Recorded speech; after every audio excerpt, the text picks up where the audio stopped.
మౌనమే నీ భాష ఓ మూగ మనస ఓ మూగ మనస.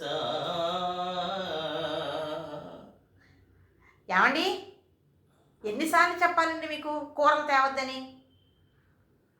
చెప్పావు చాలాసార్లే, కానీ పాపం నీకెందుకు శ్రమ అని మళ్ళీ బజార్కి వెళ్ళటం, శ్రమ పడటం ఇవన్నీ అవసరమా? అందుకే దారిలో కనిపిస్తే నేనే తెచ్చా.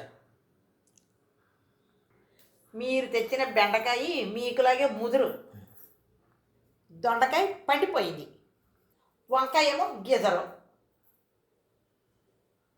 ఆనపగా అయింది, కత్తి పెడత కోసిన దానంత గట్టి. ఇంకా ఆకుకూరలు, తోటకూర చూస్తే ఎండిపోయింది, కరివేపాకు చూస్తే కాడలు మిగిలాయి, ఇంకా కొత్తిమీర ఉంది, వాసన చూడడానికి కూడా పనిచేయదు. ఎందుకులండి ఈ పనికి మాల కూరలు తెచ్చి నా మొహం మీద పడేస్తే నేనేం చచ్చేది, ఎలా వండి చచ్చేది? ఏమో తెస్తే ఇలాంటివి తెచ్చావేంటి అంటావు, తేకపోతే ఏమీ తేలదేంటి అంటావు. నీతో నేను ఎలా వేయి చచ్చేది?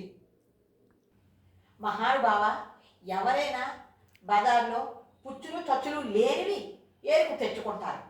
పోగులు పెట్టేసిన 10 రూపాయలు, కవర్లు పెట్టిన 20 రూపాయలు ఎవరు తెచ్చుకోరు.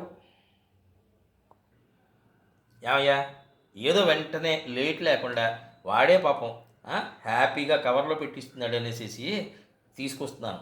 ఏ తప్ప? వాడెవరో సంఘసేవ చేసుకుంటున్నాడా, వ్యాపారం చేసుకుంటున్నాడు. అయినా తినాల్సింది మనం. పుచ్చులు చచ్చులు ఎండిపోయినవి ఇవన్నీ లేకుండా చూసుకోవాల్సింది, తెచ్చుకోవాల్సింది మనం. అయినా వాడికేంటి అవసరం? అయినా తెలివిగా ఈ మధ్య కవర్లో కట్టేసి అమ్మేస్తున్నారు. అవేవో మంచి వరకుని మీరు తెచ్చేస్తున్నారు. 1/2 కేజీ బెండకాయలు తెస్తే అందులో 6 బెండకాయలే ఉంటున్నాయి మంచివి. సరేనయ్యా, ఇదే నా మాట. ఇంక ఈ రోజు నుంచి బజారు నుంచి ఏ కూర తేను నేను. ఇదే నా శపథం. తేకండి, మిమ్మల్ని ఎవరు తెమ్మన్నారు? నేనే వెళ్ళి తెచ్చుకుంటాను. నన్ను బజార్లో దింపేసేయండి. మళ్ళీ ఇదోళ్ళప్పటమా? నా బజార్ పని అంతా అయిపోయాక కూరలన్నీ కొనుక్కున్నాక మీకు ఫోన్ చేస్తా అని తీసుకొచ్చి ఇంటి దగ్గర దింపేయండి. అంటే నా పని స్కూల్ పిల్లల డ్యూటీ అనమాట.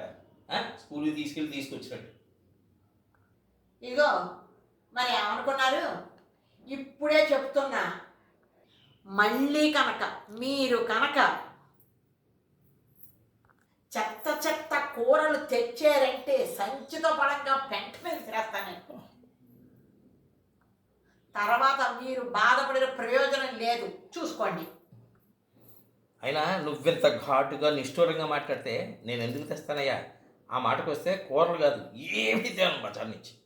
ఇందాక చెప్పానుగా, మళ్ళీ చెప్తున్నా, ఇదే నా శపథం. నడవండి, బజార్కి వెళ్ళాలి. ఇప్పుడే కదయ్యా ఆఫీస్ నుంచి వచ్చాను, మళ్ళీ అప్పుడే బజార్కా? మరి కూరలు తెచ్చుకోవద్దా? దీనికే అన్నారేమో, రామేశ్వరం వెళ్ళినా శనేశ్వరం తప్పదని. ఏమిటో అంటున్నట్టున్నారు? నేనేమన్నానయ్యా, రామేశ్వరరావు గారు కూడా వాళ్ళ ఆవిడ శనేశ్వరి ఏం చెబితే అది ఆవిడే తెచ్చుకుంటుందిట. ఆయన ఏమి తేట, ఓన్లీ బండి మీద తీసుకెళ్ళి అక్కడ వదిలేస్తాడట. మళ్ళీ ఆ పని అయిపోయాక తీసుకొచ్చి ఇంట్లో పడేస్తాడట. అది ఏ మాటకి ఆ మాట చెప్పుకోవాలండి. మీరు మాట మార్చడంలోనూ నాలుక మెడత చెప్పడంలోనూ మీకు మీరే సాటండి.